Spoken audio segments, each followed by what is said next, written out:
در حقم نصیحتی بفرمایید. زیادم که نجیب باشی با اسب اشتباهات میگیرن. اشتباهات بقیه رو نگاه کن، تو بازی تکرارشون نکن.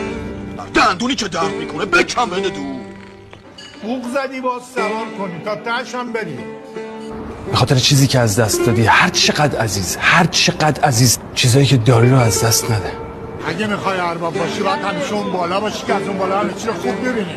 من که 2 تایی تو هم همیشه اون بالا بودم یا چیزایی رو خوب ندیدم، الان این پایینه. آدمیزاد با عشق آروم میگیره. مرد گریه میکنه؟ حتما بله، باید گریه کنه. بی خودی کنه گریه نکنه. اینو جدی میگم. مرد به چشم دل سیریشه که مرده. حیا چیزی نیست که یه روز مد باشه یه روز نباشه. حیا همیشه موده. حالا اگه کسی ازش غافل میشه دیگه با خودش